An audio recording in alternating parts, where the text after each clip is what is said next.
Hi guys, எல்லாருக்கும் வணக்கம். நான் தான் உங்கள் டிஎன்பிஎஸ்சி கைகள். இன்றைக்கி நம்ம சேனல் என்ன பார்க்க போகிறோம் அப்படின்னா, சொல்லிலக்கணம் அப்படிங்கிறது ஸ்டார்ட் பண்ண போகிறோங்க. இதோட நம்ம வந்து போன வீடியோவோட எழுத்து இலக்கணம் வந்து ஃபுல்லாகவே முடிச்சிட்டோம். நம்ம லாஸ்ட்டாக ஐமொழிகள் வந்து பார்த்துருப்போம். இப்போ வந்து சொல்லிலக்கணம் ஸ்டார்ட் பண்ண போகிறோம். இது வந்து நம்ம ஃபாஸ்ட்டாகவே முடிச்சலாம். ஓகே, சீக்கிரமாக முடிச்சுட்டு அடுத்து வந்து நம்ம நிறைய ப்ராக்டிஸ் பண்ண வேண்டியது இருக்குது. எக்ஸாம்பிள்ஸ்லாம் வச்சு. ஓகே, அப்போ இது வந்து ஃபாஸ்ட்டாகவே முடிச்சிடும். சொல்லிலக்கணம் முடிச்சுட்டு நம்ம அடுத்தடுத்து ஒன்று கலைச்சொற்கள் அப்படின்னு நிறைய படிக்க வேண்டியது. ஸோ அதெல்லாம் நம்ம படிக்க போகலாம். ஓகே, இப்போ வாங்க சொல்லிலக்கணம் பார்க்கலாம். சொல்லிலக்கணம் அப்படின்னா என்னென்னு சொல்கிறாங்க பாருங்கள். ஃபஸ்ட்டு சொல் ப்ளஸ் அதிகாரம் அப்படின்னு பிரிக்காங்க சொல்லிலக்கணத்தை. அதிகாரம் அப்படிங்கிற சொல்லுக்கு செல்வாக்கு அப்படின்னு போடலாம்.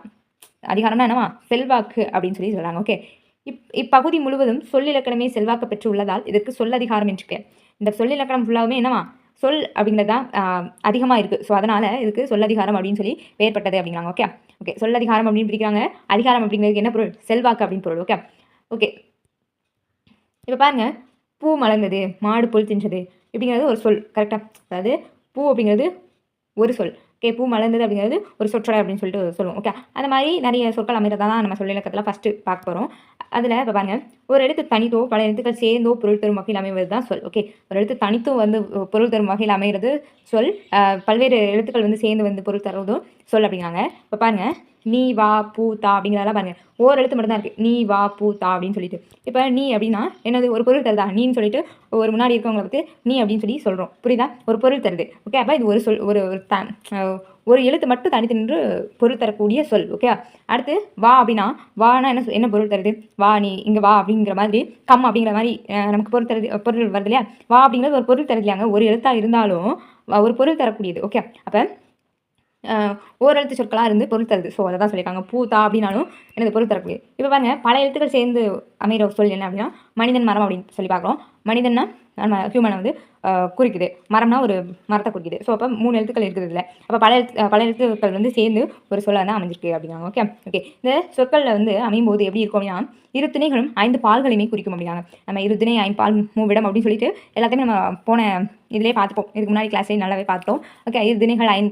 பால்கள் இது எல்லாத்தையுமே குறித்து தான் இந்த சொல் வந்து அமையும் அப்படிங்கிறாங்க. ஓகே, அடுத்து பாருங்க, மூவிடங்கள்லையும் என்னது வரும் அப்படிங்கிறாங்க. மூவிடம் என்ன?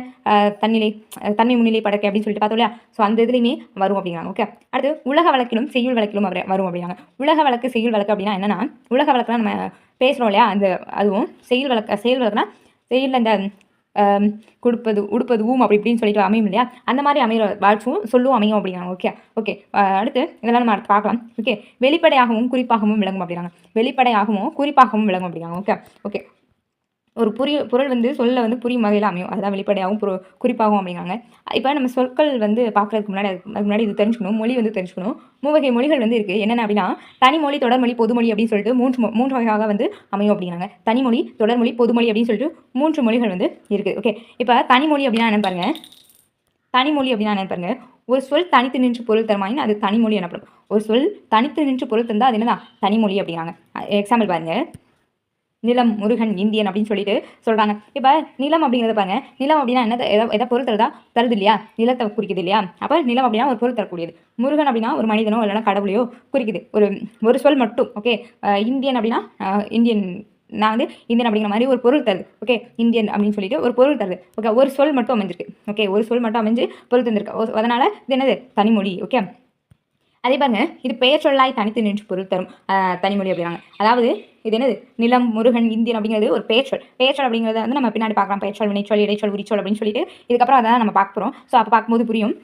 இப்போ இதெல்லாம் என்னது? பெயர்ச்சொல். ஸோ அதனால் இது பெயர்ச்சொல்லாய் தனித்து நின்று பொருள் தரும் தனிமொழி அப்படிங்கிறாங்க. ஓகே, பெயர்ச்சொல்லாம் தனியாக இது வந்து ஒரு தனிமொழி. இந்தியன் அப்படிங்கிறது ஒரு தனிமொழி, ஒரு பெயர்ச்சொல். ஓகே, இந்தியன் அப்படிங்கிறது ஒரு பெயர்ச்சொல்லாகவும் வரும், தனிமொழியாகவும் வரும். ஓகே, அப்போ இது என்ன வகையில் சேர்த்துக்கலாம் அப்படின்னா, பெயர்ச்சொல் தனிமொழி அப்படின்னு சொல்லிட்டு எடுத்துக்கலாம். ஓகே ஓகே, அடுத்து பாருங்க, வா வந்தான் நட அப்படிங்கிறாங்க. வா வந்தான் நட அப்படிங்கிறதுல பாருங்க, வா அப்படிங்கிறது ஒரு சொல். ஓகே, ஒரு தனி சொல். ஓகே, அப்போ வா அப்படிங்கிறது ஒரு பொருள் தருதா? வா அப்படின்னு சொல்லிட்டு கம் அப்படிங்கிற மாதிரி ஒரு பொருள் தருதா? அப்போ இது என்ன வா அப்படின்னு சொல்கிறது ஒரு வினைச்சொல். ஓகே, வா வந்தான் நடந்தான் அப்படிங்கிறதுலாம் வினைச்சொல்ல வரக்கூடியது. ஓகே, வினைச்சொல், வினையச்சம், வேர்ச்சொல் அப்படிங்கிறதெல்லாம் நம்ம இனிமேல் பார்ப்போம். ஸோ வந்து இந்த வந்தான், நடந்தான், வா அப்படிங்கிறதெல்லாம் என்னது? ஒரு செயலை குறிக்கிறது வினைச்சொல் அப்படின்னு சொல்லுவோம். அது கீழே பார்ப்போம். ஓகே, ஸோ வந்தான் அப்படிங்கிறது ஒரு வினைச்சொல். அதனால் இது என்னது? வினைச்சொல்லாய் தனித்து நின்று பொருள் தர்றதுனால இது வினைச்சொல் தனிமொழி அப்படின்னு சொல்லுவாங்க. ஓகே, இது வினைச்சொல்லாக இருந்து தனிமொழியில் வரக்கூடியது. ஓகே, இதுக்கு முன்னாடி பெயரில் தனிமொழி பார்த்தோம். இப்போ வினையில் தனிமொழி பார்த்துருக்கோம். Okay, okay. வந்தான் அப்படின்னு சொல்லிட்டு ஒரு சொல் மட்டும் இருக்கலாங்க. அதுதான் தனிமொழி அப்படிங்கிறாங்க. தனிமொழினா ஒரே ஒரு சொல் மட்டும் இருக்கணும். இதே இது 2 சொல். இப்போ அதுக்கடுத்து பார்க்கும்போது உங்களுக்கு புரியும் பாருங்க. வருவான் அப்படின்னா இதில் பாருங்க, கொல் என்ற இடைச்சொல் ஐயப்பொருளை தந்து தனித்து நிற்பதா இதுவும் தனிமொழி அப்படிங்கிறாங்க. இந்த கொல் அப்படிங்கிறது எனது இடைச்சொல். ஓகே, இடைச்சொல் வந்து நம்ம பார்ப்போம். மற்ற அப்படின்னு சொல்லிட்டு இருக்கோம். ஸோ அந்த இது வந்து ஐயப்பொருள் தந்து பயப்படமான பொருளை தந்து என்ன செய்யுது தனித்து நிற்கிறனால இது வந்து தனிமொழி அப்படிங்கிறாங்க. Okay okay. அடுத்து பாருங்க, சால சிறந்தது அப்படிங்கிறதுல சாலை அப்படிங்கிறது என்ன சொல்லுது? சாலை அப்படிங்கிறது உரிச்சொல். சாலை தட குல அப்படின்னு சொல்லிட்டு பார்ப்போம். மா அப்படின்னு சொல்லிட்டுலாம் பார்ப்போம். ஓகே, மாநகரம் அப்படிலாம் சொல்லிட்டு பார்ப்போம். அப்போ ஒரு இதை மிகுதிப்படுத்தி சொல்கிறது தான் அந்த உரிச்சொல்லில் வந்து வரும். அப்போ இது ஒன்று இந்த சாலை அப்படிங்கிறது என்னது ஒரு தனிமொழியில் வரக்கூடிய ஒரு தனி சொல் தானே. அப்போ இது என்னது ஒரு தனிமொழி. அப்போ இப்போ தனிமொழியில் வந்து நம்ம என்னென்ன பார்த்துருக்கோம். தனிமொழினா என்ன? ஃபஸ்ட்டு ஒரு சொல் தனித்து நின்று பொருள் தந்தால் அது என்னது தனிமொழி. அதுலேயே பெயர்ச்சொல் தனிமொழி வருது, வினைச்சொல் தனிமொழி, இடைச்சொல் தனிமொழி, என்ன உரிச்சொல் தனிமொழி அப்படின்னு சொல்லிட்டு பார்த்துருக்கோம். ஓகே, அடுத்து தொடர்மொழி பாருங்க. தொடர்மொழி பார்க்கும்போது உங்களுக்கு தனிமொழிக்குள்ளான உண்டான டிஃப்ரென்ஸ் வந்து புரியும். ஓகே, 2 அல்லது அதுக்கு மேற்பட்ட தனிமொழிகள் தொடர்ந்து வந்து பொருள் தருவது தொடர்மொழி அப்படின்னா. Okay okay. இப்போ பாருங்க, கண்ணன் வந்தான் அப்படிங்க. கண்ணன் அப்படிங்கிறது என்னது ஒரு தனிமொழி. வந்தான் அப்படிங்கிறது ஒரு தனிமொழி. அப்போ 2 தனிமொழி வந்து தொடர்ந்து வந்திருக்கா, தொடர்ந்து வந்து ஒரு பொருள் தருதா.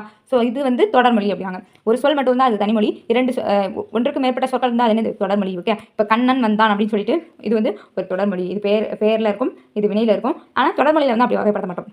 தனிமொழியில் அப்படி வகைப்படுத்துறோம். ஓகே, அடுத்து மலர் வீட்டுக்கு சென்றால் அப்படின்னு சொல்லிட்டு 3 சொற்கள் அமைந்திருக்கு. 3 சொற்கள் அமைஞ்சு 3 தனிமொழி அமைஞ்சு எனது தொடர்மொழியாக அமைந்திருக்கு. ஓகே, சீதை சிரித்தாள். எங்கள் தெருவில் மொத்தம் 20 வீடுகள் உள்ளன்னு சொல்லிட்டு பாருங்கள். இதெல்லாம் 6 வேர்ட்ஸ் இருக்குது. 6 வேர்ட்ஸ் 6 சொற்கள் அதாவது தனிமொழி சேர்ந்து தொடர்மொழியாக அமைஞ்சிருக்கு. ஓகே, இந்த மாதிரி அமையக்கூடியது தொடர்மொழி. தனித்து ஒரு சொல் மட்டும் அமையக்கூடியது என்னது தனிமொழி. Okay okay. அடுத்து பாருங்க, பொதுமொழி பாருங்க. ஒரு சொல் தனித்து நின்று ஒரு பொருளையும் அச்சொல்லை பிரிந்து நின்று வேறு பொருளையும் தந்து தனிமொழிக்கும் தொடர்மொழிக்கும் பொதுவாய் அமைவது என்னன்னா பொதுமொழி அப்படின்னாங்க. அதாவது ஒரு சொல் தனியாக இருந்து இந்த தனிமொழி பார்த்தோம் இல்லையாங்க, அதே மாதிரி ஒரு சொல் தனித்து நின்று ஒரு பொருள் தருது. ஓகே, அதுக்கப்புறம் அந்த சொல்லையை பிரித்தோம் அப்படின்னா வேறொரு பொருளை தரும். ஓகே, பிரித்தா வேறொரு பொருள் தரக்கூடியதான் பொதுமொழி அப்படின்னாங்க. இப்போ பாருங்கள், 8 அப்படிங்கிறத 8 என்று எண்ணெய் குறிக்குது. 8ன்னு சொல்லும்போது 8 அப்படிங்கிற ஒரு நம்பரை குறிக்குது. ஓகே, வேங்கை அப்படிங்கிறத வேங்கை அப்படின்னு சொல்லிட்டு ஒரு மரத்தை குறிக்குது. ஓகே, இது வந்து ஒரு தனிமொழி. இப்படிதான் 8 வேங்க அப்படிங்கிறது ஒரு தனிமொழியில் வருதா. அப்போ இப்படி இருக்கும்போது ஒரு பொருளை குறிக்குது, ஒரே ஒரு பொருளை குறிக்குது. 8 அப்படின்னு சொல்லி எண்ணையும் வேங்க அப்படிங்கிற மரத்தையும் குறிக்குது. இதே பாருங்க, 8 அப்படிங்கிறத பிரிச்சோம் L+2 அப்படின்னு பிரிச்சோம்னா, அப்புறம் வேங்கை அப்படிங்கிறத வேம் + கை அப்படின்னு பிரித்தோம் அப்படின்னா என்ன ஆகுது? தொடர்மொழிகளாக பிரிந்து நின்று எல்லை உன் வேகின்ற கை அப்படின்னு பொருள் தரும். ஓகே, L+2னா என்னது எல்லை உன். தூணா ஒரு தொடர்மொழியில் கூட பார்த்துப்போம். உன் அப்படிங்கிற பொருள் வந்துருக்கும் இல்லையா. அதான் எல்லை உன் வேகின்ற கை அப்படின்னு சொல்லிட்டு வேம் + கை அப்படின்னா வேகின்ற கை அப்படின்னு சொல்லிட்டு பொருள் தருது. ஸோ இந்த மாதிரி தொடர்மொழியாக பிரிஞ்சு ஓகே, ஒரு தனிமொழியாக இருக்கும்போது ஒரு பொருள் தருது.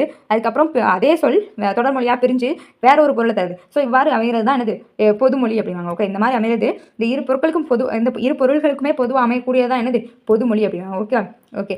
இப்போ தனிமொழி தொடர்மொழி பொதுமொழிங்கிறது என்னென்னு தெரிஞ்சிச்சா? ஓகேங்க. இப்போ வந்து நம்ம சொல்லோட வகைகளுக்குள்ளே டேரெக்டாக வரலாம். இப்போ 3 வகை மொழிகள் பார்த்தோம். என்னென்னது தனிமொழி, தொடர்மொழி, பொதுமொழி அப்படின்னு சொல்லிட்டு பார்த்தோம். ஓகே, அது கிளியர் ஆகிருக்கும்னு நினைக்கிறேன். இப்போ அடுத்து போகலாம். சொல்லோட வகைகள் இப்போ தான் பார்க்க போகிறோம். பாருங்கள், சொல்ல இலக்கிய வகை இலக்கண வகைன்னு சொல்லிட்டு 2 இருக்குது. இலக்கண வகை இலக்கிய வகை அப்படின்னு சொல்லிட்டு 2 வகைகள் இருக்குது. அதில் 4 வகைகள் இருக்குது. என்னென்னு பாருங்கள், இலக்கணத்தில் பெயர் சொல், வினைச்சொல், இடைச்சொல், உரிச்சொல் அப்படின்னு சொல்லிட்டு இலக்கண வகையில் 4 இருக்குது. அதே இது இலக்கிய வகையில் இயற்சொல், திரிசொல், திசைச்சொல், வடசொல் அப்படின்னு சொல்லிட்டு அதில் 4 இருக்குது. இதில் 4 இருக்குது. ஓகே, இலக்கணம் இலக்கிய 2 பிரிவாக இருக்குது. சொல்ல அதில் இலக்கணத்தில் 4 வகை இருக்குது, இலக்கியத்தில் 4 வகை இருக்குது. இலக்கணத்தில் உள்ள என்னது பெயர் சொல், வினைச்சொல், இடைச்சொல், உரிச்சொல் அப்படின்னு சொல்லிட்டு 4 பெயர், வினை, இடை, உரி அப்படின்னு கூட ஞாபகம் வச்சுக்கோங்க. இலக்கிய வகையில் இயற்சொல், திரிசொல், திசைச்சொல், வடசொல் அப்படிங்கிற இயற், திரி, திசை, இது கூட இயற்சொல், திரிசொல், திசைச்சொல்னு ஞாபகம் வச்சுக்கலாம்.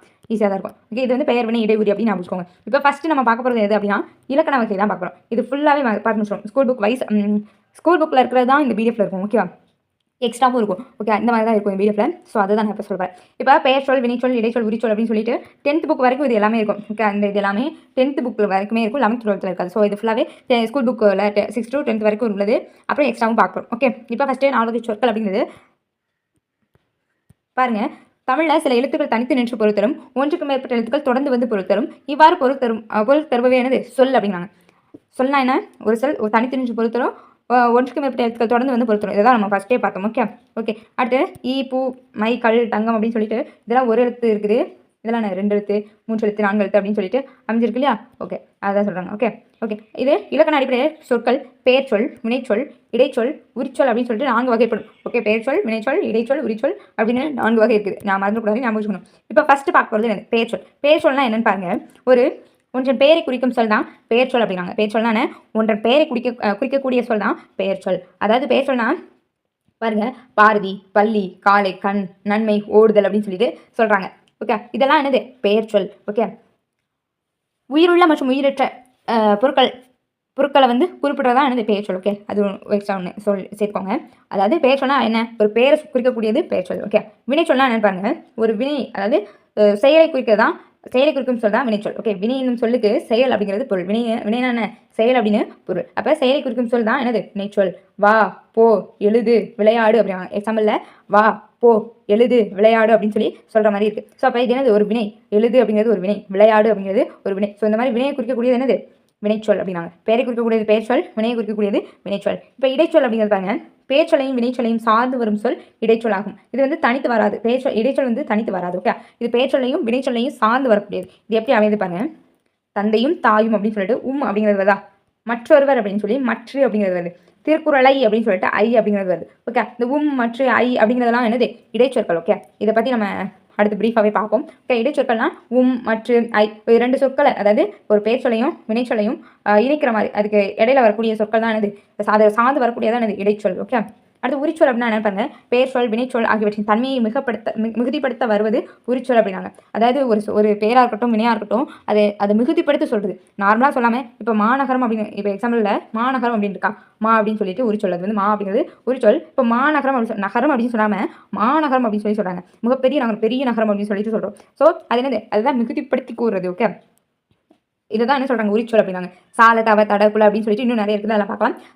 சால சிறந்தது அப்படின்னாங்க. சாலை அப்படிங்கிறது சிறந்ததுன்னு சொல்லாமல் சால சிறந்தது அப்படின்னாங்க. ஓகே, அப்போ இதுதான் வந்து உரிச்சொல். ஓகே, உரிச்சொல்னா என்ன புரிஞ்சா? வினைச்சொல் அல்லது பெயர்ச்சொல்லை வந்து என்னது? மிகுதிப்படுத்துறதுக்காக வரக்கூடிய சொற்கள் தான் என்னது? உரிச்சொல் அப்படின்னாங்க. இப்போ 4 வகை பார்த்தோம் இல்லையா? பெயர், வினை, இடை, உரி அப்படின்னு. அதில் 4லையுமே என்னென்னு புரிஞ்சா? பெயர் சொன்னால் என்ன? பெயரை குறிக்கக்கூடிய ஒன்றை பெயரை குறிக்கிறது பெயர்ச்சொல். வினைச்சொல்னா ஒரு செயலை குறிக்கக்கூடியது வினைச்சொல். ஓகே, இடைச்சொல்னா பெயர்ச்சொல்லுக்கும் வினைச்சொல்லையும் சார்ந்து வரக்கூடியது என்னது? இடைச்சொல். உரிச்சொல்னா பெயர்ச்சொல்லையோ வினைச்சொல்லையோ என்னது? மிகுதிப்படுத்தி கூறுறதுக்காக வரக்கூடிய சொல் தான் என்னது? உரிச்சொல். ஓகே, இப்போ இதோட பேசிக்கான நம்ம பார்த்துப்போம். பெயர், வினை, இடை, உரி அப்படின்னு சொல்லிட்டு பேசிக்கானது பார்த்துப்போம். ஓகே, அடுத்து வந்து நம்ம இதை பற்றி ப்ரீஃபாகவே பார்ப்போம். ஓகே, பெயர் சொன்னால் என்ன, வினை சொன்னால் என்ன அப்படின்னு சொல்லிட்டு இதுக்கப்புறம் ப்ரீஃபாகவே பார்ப்போம். ஓகே, இந்த வீடியோவில் இவ்வளோ போதும். நெக்ஸ்ட் வீடியோவில் அடுத்த இது வந்து போகலாம். ஓகே, இதை பற்றி இன்னும் ப்ரீஃபாக பார்க்கலாம். ஓகே கைஸ், வீடியோ பிடிச்சதா லைக் பண்ணுங்கள், ஷேர் பண்ணுங்கள், கமெண்ட் பண்ணுங்கள். மறக்காம நம்ம சேனலை சப்ஸ்கிரைப் பண்ணிக்கோங்க. தேங்க்ஸ் ஃபார் வாட்சிங். Thank you so much. பை.